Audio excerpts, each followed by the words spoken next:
안녕하세요. 민권센터 김갑성 국장입니다. 오늘 커뮤니티 액션 새해 첫 방송인데요. 오늘은 1월 15일이죠. 1월 15일부터 끝나는 뉴욕주의 세입자 퇴거 유예에 대한 이야기를 전해드리겠습니다. 지금 지난 해서부터 이 팬데믹 영향으로 인해서 렌트를 못 낸 세입자들이 집에서 쫓겨나지 않도록 퇴거 유예 조치라는 거를 뉴욕 주정부에서 계속해서 거의 한 4차례 정도 연장해서 실시를 해왔는데, 이게 드디어 1월 15일이면 끝납니다. 이렇게 되면은 이제 많은 세입자들이 렌트를 못 내신 분들이 쫓겨날 수 있게 된 거죠. 그래서 이제 이걸 또 연장하는 걸 그동안 좀 요청을 해봤지만, 이번 뉴욕 주지사가 절대로 연장은 더 이상 안 된다라는 입장을 밝히고 있어서 이제 더 이상 퇴거 유예가 시행되지 않게 되는 게 확실시 됐습니다.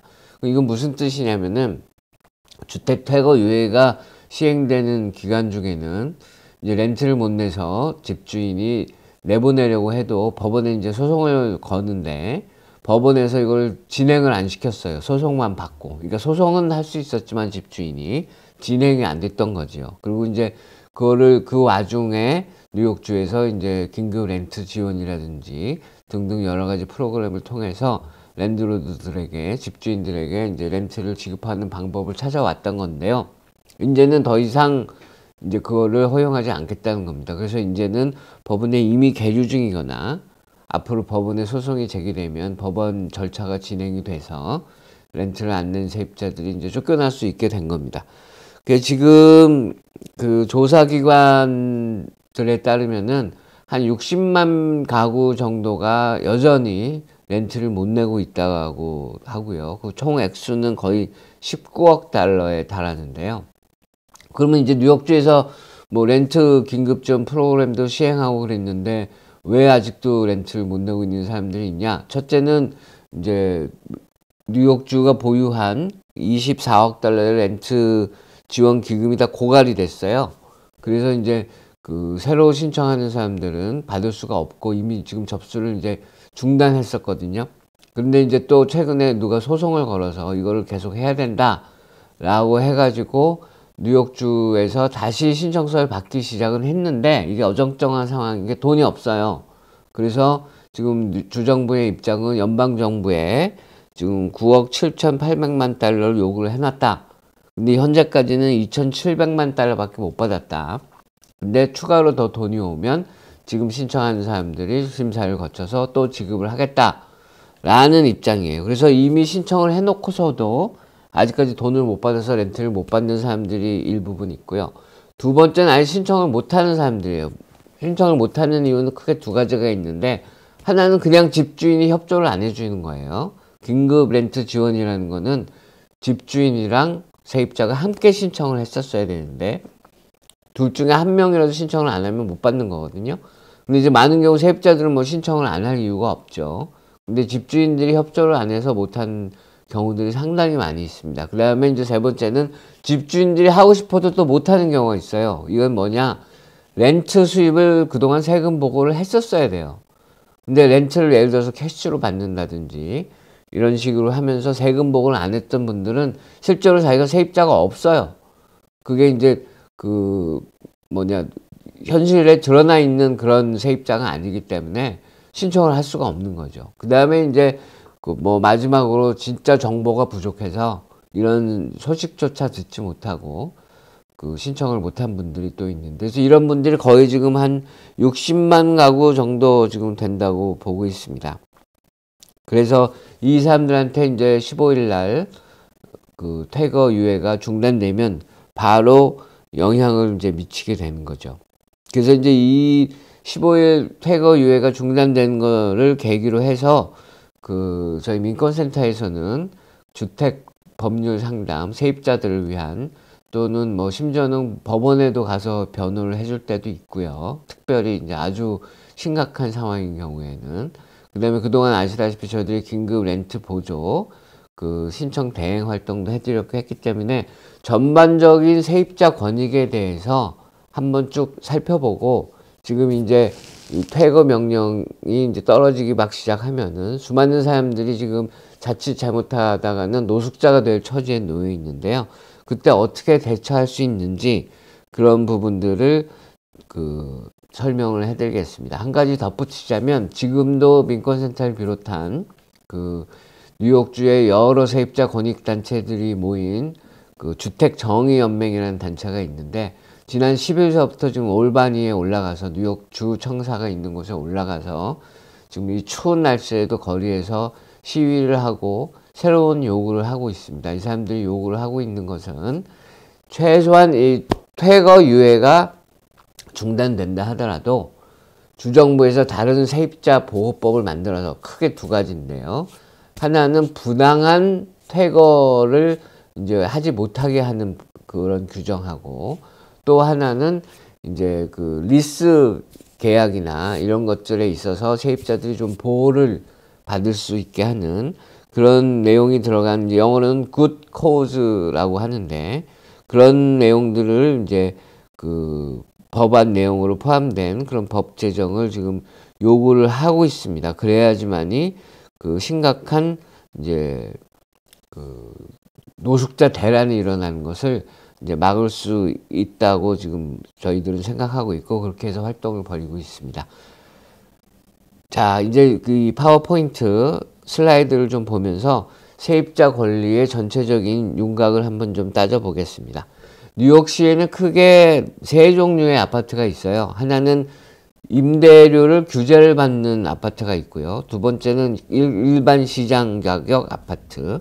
그 다음에 세 번째는 정부가 재정을 보조하거나 공공주택 프로그램을 운영하는 아파트가 있는데, 거의 대부분 이제 첫 번째와 두 번째에 해당되는 아파트에 살고 있죠. 그래서 임대규제 아파트도 두 종류가 있습니다. 렌트 스테이빌라이제이션이라고 임대료 안정화라는 그런 아파트가 있고, 렌트 컨트롤이라는 아파트가 있는데, 이 렌트 컨트롤 아파트는 지금 사실상 거의 한 2만 가구밖에 없어요. 왜냐하면은 조건이 1940년대 이전에 지어진 건물에서 1971년 이전서부터 살아왔던 사람들만 받을 수 있는 혜택이기 때문에, 이 사람들이 이제 나이가 많이 들어 돌아가셨거나 이사를 갔거나 그러면 이제 렌트 컨트롤 아파트는 점점 없어지기 때문에. 근데 이 렌트 컨트롤 아파트랑 렌트 스테이블라이제이션 아파트랑 뭐가 다르냐? 실제로 본인들이 이런 아파트에 살고 있으면서도 어떤 아파트에 살고 있는지 잘 모르시는 분들이 많아요. 그래서 저희들 설명을 들으시고 본인이 어떤 아파트에 살고 있는지 확인해 보시는 것도 좋을 텐데요. 이 렌트 컨트롤 아파트는 얼마 이상으로는 렌트를 아예 못 올리는 겁니다. 그러니까 세입자 입장에서는 가장 좋죠. 렌트를 적게 낼 수 있는 거고, 렌트 스테이블라이제이션 아파트는 1년에 한 번씩 렌트 컨트롤 보드라는 데서 투표를 해요. 그래서 올해는 인상폭을 얼마까지 허용하겠다. 그러면은 이제 랜드로드들이 그 허용된 인상폭 내에서 이제 이 렌트를 올리는 그런 형식의 아파트인데, 물론 이제 일반 아파트보다는 훨씬 저렴하죠. 그래서 이런 아파트들은 여전히 뉴욕시에 한 100만 가구 정도 있는 걸로 지금 보여지고 있습니다. 그래서 이제 이런 렌트 규제 아파트나 컨트롤 아파트에 사는 분들이 일부분이 있고, 거의 대다수는 이제 일반적인 시장 가격의 아파트에 살고, 그 다음에 이제 정부 재정이나 공공주택 프로그램에 사는 분들은, 이분들은 이제 어떤 분들이냐, 완전 극빈층이에요. 저희들이 흔히 프로젝트라고도 잘 부르는데, 완전 극빈층이라서 도저히 렌트를 안정화된 아파트에서라도 낼 수도 없는 처지에 있는 사람들, 이런 사람들이 사는데 한인분들은 많지는 않죠. 완전 극빈층들이 사는 아파트입니다.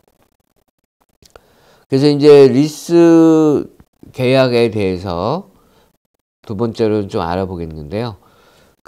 임대 계약은 많은 분들이 이제 서면 계약이 없으면은 유효하지 않다라고 잘못 생각하시는 경우가 있는데, 서면 계약이든 구두 계약이든 다 유효합니다. 그리고 구두 계약으로 렌트를 살고 있는 분들은 이른바 먼스 투 먼스라고 하죠. 다달이 계약을 계속 갱신하는 형태로 살아가는 거고요.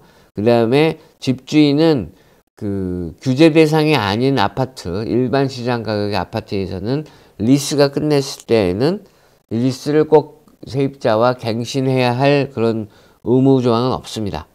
다만 어떤 의무조항이 있느냐, 이제 이런 세세한 부분들이 일반인들이 잘 모르는 건데요.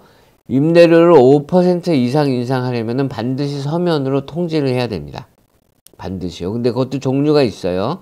세입자가 1년 미만 거주한 경우에는, 아니면 1년, 2년 단위로 이렇게 잘라서 거주한 경우에는 30일 전에 통지해야 되고, 1년 이상, 2년 이상 거주했으면 60일 전에 통지, 2년 이상 거주했으면, 아니면은 2년 임대 계약을 했으면 90일 전에 통지를 이제 해야 됩니다. 5% 이상 인상하려고 하면. 여기서 만약에 이렇게 통지를 제대로 안 하고 렌트를 인상하려고 하면 못하게 할 수 있는 겁니다. 법을 어겼으니까.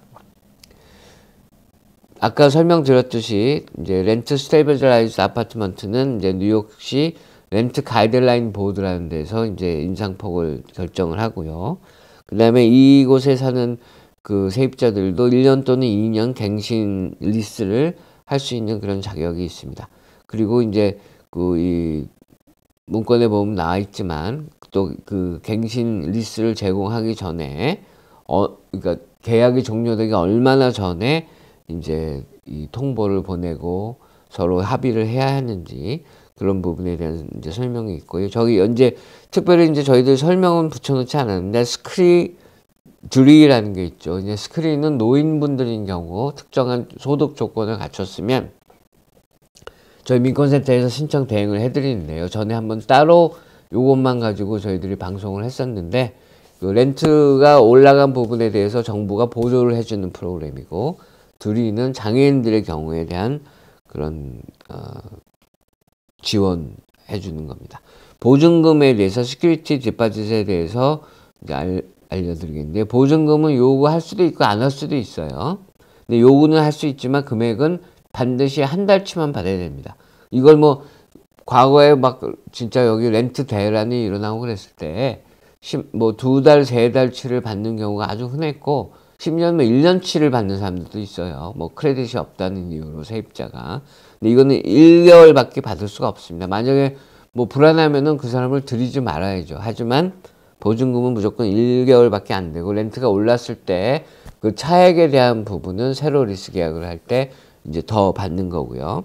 그 다음에 계약이 끝나고 이제 이 집에서 나갔을 때 이 보증금은 14일 내에 저기 반환을 하거나, 아니면 내가 반환을 못 하겠다, 아니면 일부만 반환을 하겠다, 이유는 아파트가 손상됐기 때문이다 라고 주장을 하면 집주인이, 그러면은 그 항목별 손상된 목록을 14일 이내에 세입자에게 전달해야 됩니다. 이거 굉장히 중요합니다. 근데 이거 14일을 넘기고 나서 너 아파트 여기를 망쳤으니까 우리가 보증금을 다 못 주겠다라고 할 수 없어요. 14일이 넘어가면 무조건 전액 다 되돌려줘야 됩니다. 그 다음에 이제 세입자가 또 이 손상된 부분이 있다고 주장을 했을 때 집주인이 그걸 함께 조사할 권리가 있고, 그리고 또 오케이, 그러면 내가 이거 수리해 주겠다, 보증금은 다 돌려달라 라고 할 수 있는 그런 권리가 있습니다. 그 다음에 이제 렌트 스테이블라이즈드 아파트의 경우에는 약간 규정이 모호해요. 이런 경우에는 뭐 reasonable time이라고 돼 있어요. 보통 합리적인 시간이라고. 근데 이것도 뭐 한 달 이상 넘어가고 그러면은 합리적이지 않기 때문에 그 전에는 이제 보증금을 반드시 되돌려 줘야죠. 근데 기타 렌트 관련 이슈들 보면은 그 집주인이 해서는 안 될 것들이 있습니다. 집세를 반드시 온라인으로 지불하라든지, 뭐 집주인은 뭐 머니오더나 퍼스널 체크나 캐시 등등을 다 받을 수 있어야 합니다. 온라인만 강요할 수가 없습니다. 그 다음에 이제 영수증에 대한 개인 수표로 렌트를 받은 경우를 제외하고는 개인 서명 영수증을 제공해야 되고, 영수증에는 지불 날짜, 금액, 적용된 월 아파트 번호 등이 명시가 되어야 하고, 그 서명도 해야 합니다. 그 다음에 그 이제 레이트 피라는 게 있죠. 레이트 피, 연체 수수료. 연체 수수료의 경우에는 5일이 넘어가야, 그러니까 1일 날 렌트를 내는 날이면 6일이 돼서야 연체로 인정이 되고 받을 수 있습니다. 연체 수수료를. 연체 수수료는 둘 중에 하나로 받을 수 있습니다. 그냥 50불을 받든가, 아니면 월 임대료의 5%를 받든가. 근데 만약에 월 임대료의 5%인 액수가 50불보다 작으면 그걸로 받아야 돼요. 더 작은 액수로 받아야 됩니다. 그 다음에 리스를 그러니까 마치기 전에 파기하고 나가고 싶은 세입자들이 있잖아요. 그래서 그런 경우에 대해서 좀 설명을 드리면,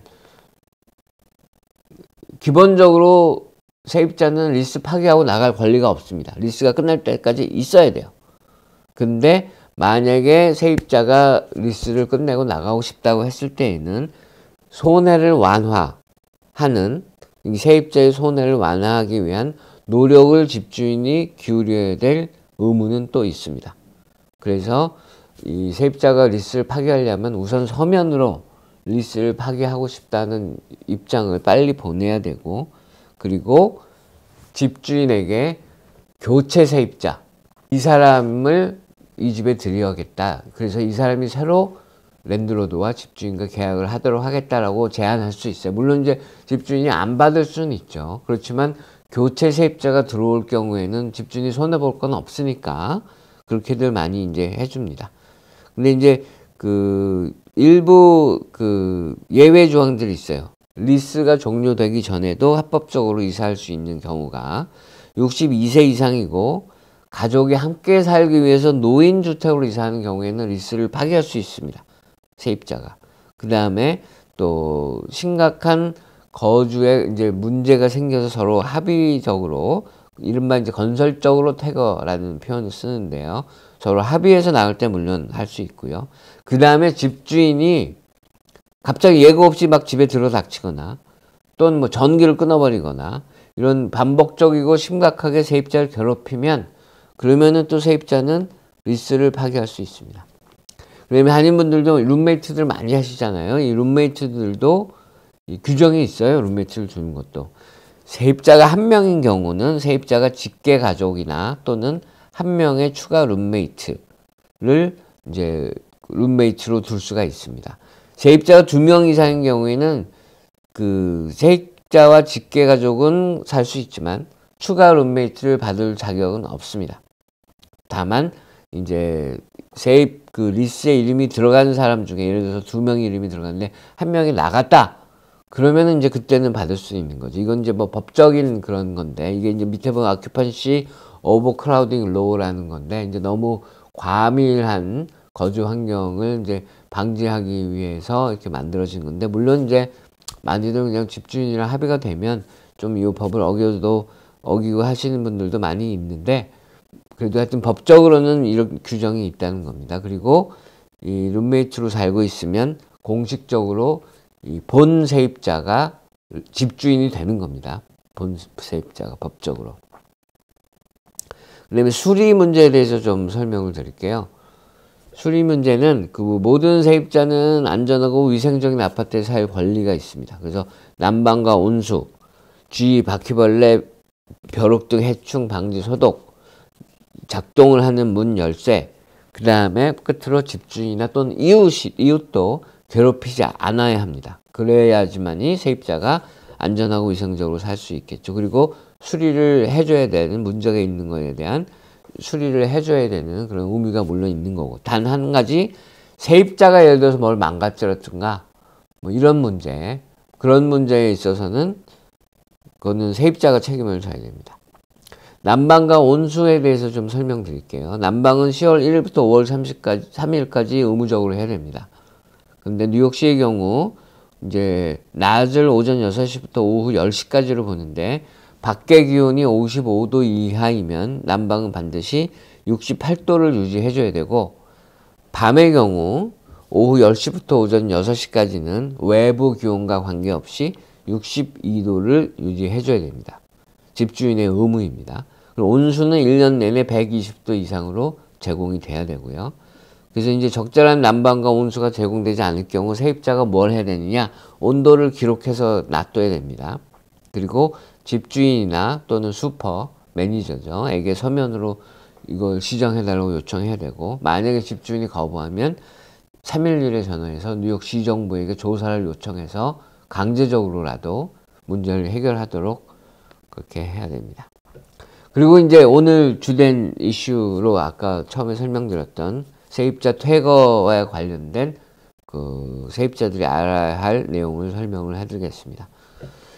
이제 15일부터 이제 뭐 집주인들이 퇴거를 요청할 수 있는데 법원에 일단 렌트를 받지 못한 집주인은 배달 증명 우편으로 Certified 메일로 렌트 지불 날짜가 5일 지난 뒤 문서로 통보를 먼저 해야 됩니다. 렌트 내라고.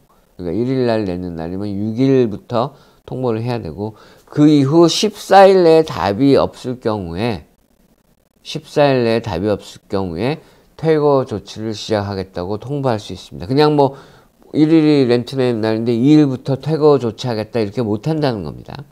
그래서 14일 이내에 답이 없을 경우 퇴거 조치를 시작하겠다고 통보하고, 그 이후에 퇴거 조치를 이제 법원을 통해서 시작할 수 있는 겁니다. 근데 이제 세입자도 이제 권리가 있습니다. 세입자는 반드시 집주인이 퇴거 조치를 한다고 했을 때 주택법원의 영장을 받았는지를 분명히 이걸 확인해야 되고요. 근데 이 퇴거 조치는 무슨 뭐 일반 경찰이나 이런 사람들이 와서 하는 게 아니에요. 뉴욕시 마샬 또는 셰리프라고 불리는 이 업무를 담당하는 사람들만 와서 퇴거 조치를 강제할 수 있습니다. 만약에 이 위 두 가지 조건이 없는 경우에 시도되는 퇴거는 모두 불법입니다. 그러니까 절대로 집주인에게 이 부분에 있어서 그 부당하게 퇴거를 당하지 않도록 알고 있어야 될 권리이고요. 그 다음에 한 가지는 이제 법원에서 퇴거 명령이 떨어졌다 하더라도 이 개인 사정에 진짜 지금은 거리로 내몰릴 수밖에 없는 상황이다. 지금은 어디 딴 곳으로 갈 수가 없는 상황이다. 조금만 시간을 달라 라고 그렇게 하면 판사들이 그 정상을 참작해서 퇴거되는 시간을 좀 뒤로 늦춰주는 경우도 상당히 많이 있다고 합니다. 그러니까 그냥 뭐 어쩔 수 없이 나가야지 그러고 나가시지 마시고, 조금이라도 진짜 본인이 어려운 상황임을 증명할 수 있으면 그렇게 호소를 해서라도 조금 더 거주하면서 새로운 보금자리를 찾거나 이제 그렇게 해야 될 것 같습니다. 그래서 이제 이런 여러 가지 주택법 기본법에 대한 문의나 그 다음에 이 퇴거 유예 조치가 중단된 이후에 어떻게 해야 되는지 이런 것들에 대해서 민권센터는 이제 최근에 2차례나 벌써 이제 온라인과 직접 대면 모임을 통해서 세미나를 했고요. 그리고 이 민권센터로 언제든지 전화 주시면 저희 그 장소라 주택법 변호사님이 이제 스텝 변호사님이 계십니다. 그래서 그분에게서 상담을 받을 수 있기 때문에 718-460-5600으로 언제나 전화하셔서 이제 문의를 하시면 됩니다. 그 몇 가지 추가로 그 말씀을 드리면은 지금 사진을 몇 장을 보여드릴게요. 지금 날씨가 이제 엄청나게 지금 추운 상태인데, 그럼에도 불구하고 이 세입자 권익 운동가들이 지금 열심히 세입자들을 위해서 지금 노력을 하고 있습니다. 지금 이 사진은 그 지난 10일서부터 이제 세입자 권익 단체 대표들이 이렇게 뉴욕 주의회 의사당 앞에 가가지고 진을 치고 앉아서 거기서 지금 그 시위를 벌이고 있습니다. 아까 제가 초반부에 설명드렸듯이 이 세입자들을 보호할 수 있는 그런 법, 굿 코즈 법, 부당한 퇴거나 또는 뭐 리스 연장이나 이런 것들에 있어서 세입자들을 보호해 줄 수 있는 그런 이제 법 제정을 요구하는 시위를 좀 추운 때 거리에 앉아서 펼치고 있습니다. 두 번째 사진도 이제 이건 의사당 앞은 아니고 그냥 도로변에서 또 여러 명이 아주 옷을 그냥 꽁꽁 껴입고 지금 그렇게 시위를 벌이고 있고요. 그 다음에 이거는 의사당 앞에 지금 2,000개의 촛불을 놨어요. 2,000개의 촛불. 이건 무슨 뜻이냐? 촛불 하나하나가 이 집에서 쫓겨날 처지에 있는 렌트를 제대로 못 내는 100가구를 상징합니다. 그래서 모두 2,000가구니까 모두 저기 20만 가구죠. 이 20만 가구가 지금 만약에 이 주택 그 세입자 퇴거 유예 조치가 중단되면 당장 쫓겨날 수 있는 처지에 놓여 있다는 겁니다. 그래서 이 사람들을 위해서 이렇게 촛불을 켜놓고 이 사람들을 보호하는 조치를 뉴욕 주정부에서 이제 해달라라는 요구를 벌이고 있고, 민권센터도 여기에 지금 함께 하고 있습니다. 민권센터 직원 한 분도 이제 오늘도 시위가 있을 예정인데 15일 날 이제 시민 불복종 운동을 벌여서 또 체포될 예정이고요. 이렇게 그 어려운 처지에 있는 세입자들을 위해서 지금 열심히 싸우고 있으니까 또 더 좋은 법이 또 제정이 돼서 조금 더 어려운 처지에 있는 세입자들에게 이제 도움이 될 수 있는 그런 그 법이 제정되기를 이제 간절히 바랍니다. 근데 이제 저희 민권센터는 끝으로 더 근본적인 해결책을 원합니다. 왜냐?